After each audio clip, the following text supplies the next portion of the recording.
ఆమెకు పెళ్ళైంది. భర్త, పెళ్లిడికొచ్చిన 2 పిల్లలున్నారు. ఇన్స్టాగ్రామ్లో రీల్స్ చేసే ఆమెకు ఓ యువకుడితో అయిన పరిచయం ఇరు కుటుంబాల్లో తీవ్ర విషాదం నింపింది. సభ్యత సంస్కారాన్ని మరిచి కొడుకు వయసున్న యువకుడితో వెళ్లిపోయిన ఆమె శవంగా మారింది. 9 నెలలు కాపురం చేసిన తర్వాత ఆమె సూసైడ్ చేసుకుందా? మోజు తీరిపోయిందని చంపేశాడా?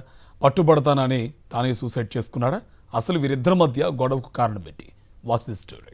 విశాఖపట్నంలోని ముస్లిం తాటిచెట్ల పాలెంకు చెందిన 40 ఏళ్ల వివాహిత పద్మకు ఇన్స్టాగ్రామ్ ద్వారా శ్రీకాళహస్తిలో ఎలక్ట్రీషియన్ గా పనిచేస్తున్న 25 ఏళ్ల సురేష్ ఏడాదిన్నర క్రితం పరిచయమయ్యాడు. వీరి పరిచయం కాస్త ఘాటు ప్రేమగా మారిపోయింది. వెంకటలక్ష్మి అలియాస్ పద్మ కొడుకు మెడికల్ రిప్రజెంటేటివ్ గా పనిచేస్తుండగా కుమార్తె డిగ్రీ ఫైనల్ ఇయర్ చదువుతోంది.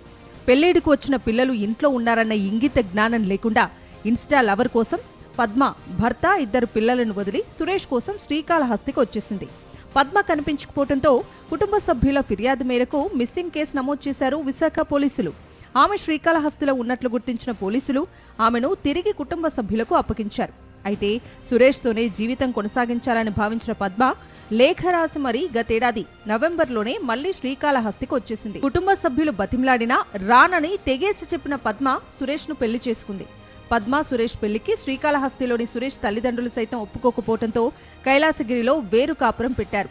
సాఫీగానే సాగుతున్న కాపురంలో ఏం జరిగిందో గాని 3 రోజుల క్రితం పద్మ అనుమానాస్పద స్థితిలో మృతి చెందింది. ఇంట్లోనే ఫ్యాన్ కు ఉరివేసుకుని తనువు చాలించింది. దీంతో సురేష్ భయంతో తలుపులు వేసుకుని ఆ గదిలోనే ఉండిపోయి 3 రోజుల తర్వాత బయటకు వచ్చి పద్మ సూసైడ్ విషయం తల్లికి చెప్పాడు. ఇంట్లో ఆహారాన్ని వృధా చేస్తుందని మందలించడంతో 3 రోజుల క్రితం పద్మ ఉరివేసుకుందని, మృతదేహాన్ని దించి భయంతో తాను కూడా విషం తాగినట్లు సురేష్ తల్లికి వివరించాడు.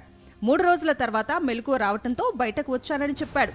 ఇక వెంటనే సురేష్ తల్లిదండ్రులు శ్రీకాళహస్తి 2 టౌన్ పోలీసులకు, పద్మ కుటుంబ సభ్యులకు సమాచారం ఇచ్చారు.